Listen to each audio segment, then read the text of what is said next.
Akukho nokodwa okwenziwe uKhuzani kanye nabaculi bakaMaskandi abazenzele kona bengabonisananga nomndeni kaSicebi. Konke abakwenzile uKhuzani kanye nabaculi bonke bakaMaskandi abahlanganyelile ekutheni banikele imali yokuhlanganisa ukuthi kulekelelwe noma kuhlangatshezwe i-funeral parlor kababa uVita Chinala. Bakwenze ngokuvumelana futhi ngokuvunyelwa umndeni kaSicebi. Lawo amazwi engiwathole kuKhuzani qobo lwakhe kade sifonelene naye ezongicacisela ngodaba lolu olusegudwini njengoba kukhulunywa nje ngendaba yesoso le mali enikelwa abaculi beyinikela egameni lomngcwabo kaSicebi. Cha, indlamlenze ingichazele sonke istory ngane zakwethu. Bekufaneleke sikhulume lokhu esikhulumile singomakhanya ukuze lisukume iqhawe lilungise indaba noma lisichaze istory siphelele. Ngoba ememezweleni njoba ngishilo ngathi mina sikhuluma according to lokhu okwamenyezelwayo mayelana nemali ehlanganiswa abaculi ngomngcwabo kaSicebi. Emenyezelweni kukhona okwashoda. Ibe siyaxolisa ke Ndlamlenze ezizweni nje sonke njoba ngenza nje ngikhuluma naso isizwe ukuthi inhliziyo zazibhlungu kakhulu, zayiphukile inhliziyo nemqondo yayididekile ngokulahlekelwa yiqhawe ngokuzuma kangaka. Kungenzeka ukuthi ekumenyezelweni kukhona okunye okwakumele mhlambe kungasali kwagcina kusalile ngenxa yokuthi uKhuzani waye very emotionally kuphinde futhi kulahleke indoda enkulu emculweni kaMaskandi. Nokuyinto ke mhlambe ongenzeka ukuthi lokho kwasala emenyezelweni ikona mhlambe okususe izinkulumo kube konke kwamenyezelwa ngabe izinkulumo azikho ngoba ngabe yonke into iqondile. So uKhuzani ke nabaculi bakaMaskandi baya kwaSicebi babonisana nomndeni wakaSicebi. Ikhona ingxenye yemali ehambile yaya emndenini kaSicebi, kodwa ingxenye yemali ebinikelwa abaculi bakaMaskandi yona ke ibe seyihlangabeza amathole funeral ekuyiwona abephethe ngesizotha wonke amalungiselelo kanye nomngcwabo kaSicebi. So zinjalo ke ngane zakwethu sithi asibuyeke sesizona update ngoba besikhulumile phela sigxeka. So uma ngaba ama-answers sesiwathola njengoba siwacelile nje sathi on behalf of ifamily kaSicebi siyawadinga ama-answers. Kunembuzo esinayo sidinga ama-answers. Ngiwatholile ke ama-answers njengoba ngini-update nje nginibuyisela wona ama-answers. uKhuzani kanye nabaculi bakaMaskandi ngokuhlanganyela kwabo kulela soso ebebeliqoqa bavumelene nefamily kaSicebi ukuthi benze ngalendlela abenze ngayo.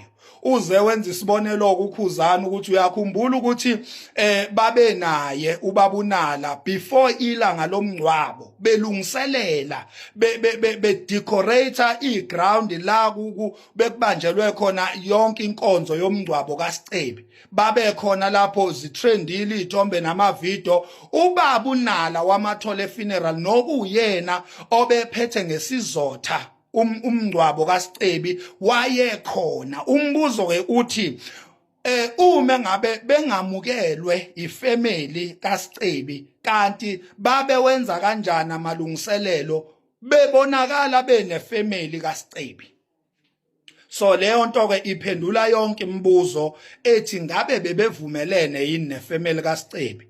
Kungabe bayithathele bona yini inqumo noma inqumo zithathwe ifamily kaSicebi yayisithuma bona noma yasebenzisa bona?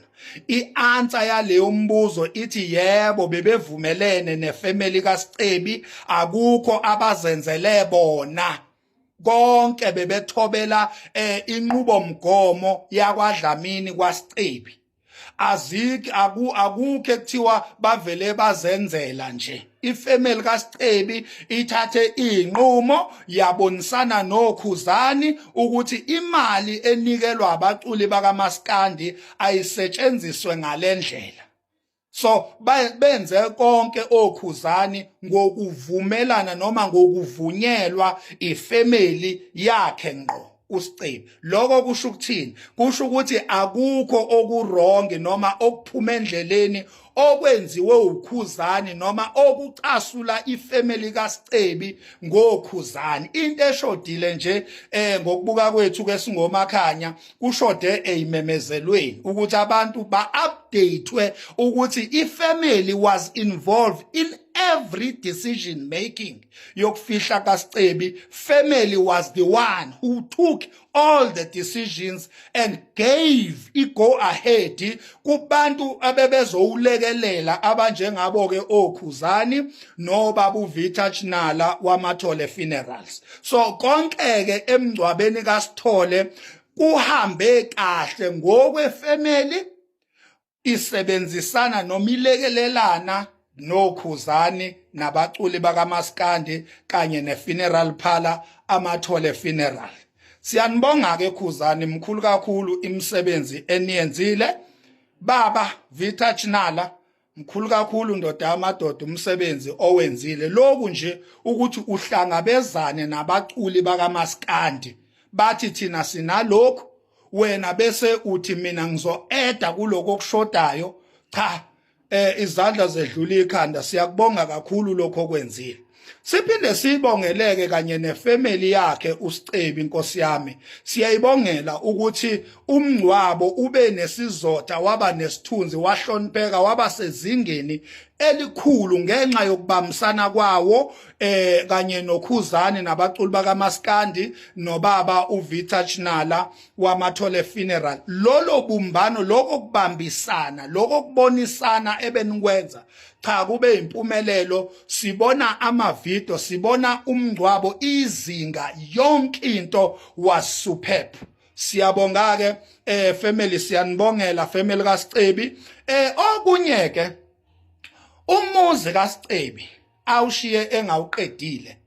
Uthi uKhuzani bengabaculi bakaMaskandi bazowulekelela umndeni kaSicebi ngokuvumelana nawo noma ngokuvunyelwa yiwo. Bazowulekelela ukuthi baqedele umuzi kaSicebi. Kusho ukuthini ke lokho? Kusho ukuthi ukusebenzisana kukaKhuzani nabaculi bakaMaskandi nefamily kaSicebi akukapheli.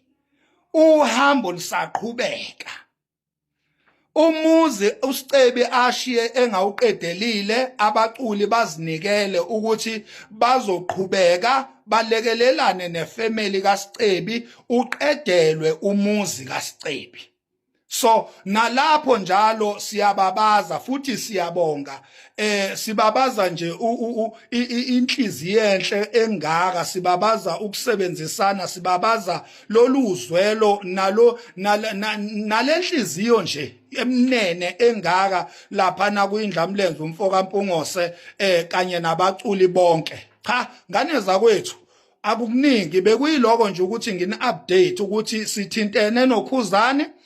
Wasibikela yonke into, ingakho sesibuyela kunina sizona updater ukuthi cha useshila ukuthi babonisene nefamily, ingakho bebonakala emalungiselelweni omngcwabo before ilanga lomngcwabo nefamily kaSicebi bebamsene ukuthi umngcwabo kaSicebi ube nesizotha futhi ube sezingeni lokuthi bekuwumuntu wabantu, ewumculi womculo omkhulu eSouth Africa okuwumculo kaMaskandi.